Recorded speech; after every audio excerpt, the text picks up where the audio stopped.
शहीद निर्मल Mahato medical college अस्पताल में इलाजरत एक मरीज की मौत के बाद अस्पताल की व्यवस्था पर गंभीर सवाल खड़े हो गए हैं। मृतक के परिजनों ने आरोप लगाया कि ऑक्सीजन नहीं मिलने के कारण मरीज की मौत हुई। घटना के बाद बीजेपी नेत्री तारा देवी अस्पताल पहुंची और परिजनों से मुलाकात कर इस मामले की जांच की मांग उठाई। मृतक की पहचान जयदेव कुमार के रूप में हुई है। परिजनों के अनुसार जयदेव कुमार ने 2 दिन पहले जहर खा लिया था, जिसके बाद उसे इलाज के लिए SNMCH में भर्ती कराया गया था। मृतक के चचेरे भाई रमेश कुमार ने आरोप लगाया है कि गुरुवार अहले सुबह अचानक उसकी तबीयत बिगड़ गई और उसे ऑक्सीजन की जरूरत थी, लेकिन समय पर ऑक्सीजन उपलब्ध नहीं कराई गई। उनका कहना है कि इलाज में लापरवाही और ऑक्सीजन की कमी के कारण जयदेव कुमार की मौत हो गई। घटना की सूचना मिलने के बाद बीजेपी नेत्री तारा देवी अस्पताल पहुंची। उन्होंने अस्पताल की व्यवस्था पर सवाल उठाते हुए राज्य सरकार से लगातार सरकारी अस्पतालों की व्यवस्था बेहतर होने का दावा करती है, लेकिन जमीनी हकीकत। घटना की सूचना मिलने के बाद बीजेपी नेत्री तारा देवी अस्पताल पहुंची। उन्होंने अस्पताल की स्वास्थ्य व्यवस्था पर सवाल उठाते हुए कहा कि राज्य सरकार लगातार सरकारी अस्पतालों की व्यवस्था बेहतर होने का दावा करती है, लेकिन जमीनी हकीकत इससे बिल्कुल अलग है। उन्होंने आरोप लगाया कि SNMCH में मरीजों को पर्याप्त इलाज, डॉक्टर और दवाइयां नहीं मिल रही है।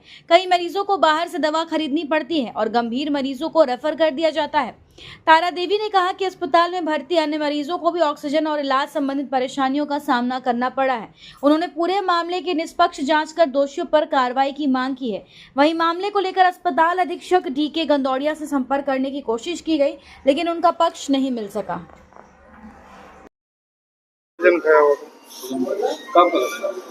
परसों का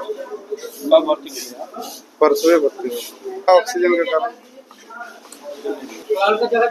मांग अब देखिए बड़ा सबका जो डिसाइड होगा वही होगा। हमरा मांग करने से क्या करते थे? तो ये पंडाल उंडाल में काम करते थे। कितना उम्र होगा? वही 20। आज एक बहुत ही दुखद घटना है जो हमारे बलियापुर क्षेत्र अंतर्गत पहाड़पुर की।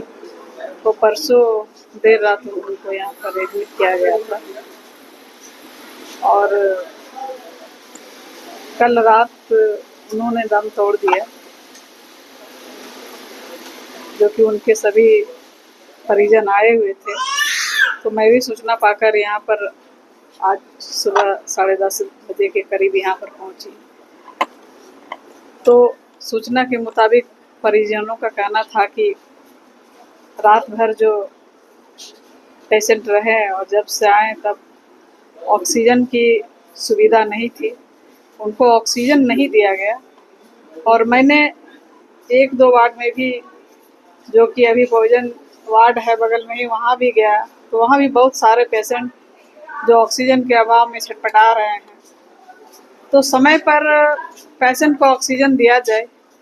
ऐसे तो स्वास्थ्य मंत्री जी जो है झारखंड के, वो बड़े बड़े इमारत बना रहे हैं, लेकिन उसमें जो पेशेंट यहाँ आते हैं PMCH में, ना डॉक्टर उपलब्ध रहते हैं, ना समय पर उनको दवाइयाँ दिया जाता है और ना ही मतलब कि नर्स रहती है, बाहर भेजा जाता है कि यहाँ वो दवाई नहीं है, बाहर से लाइए।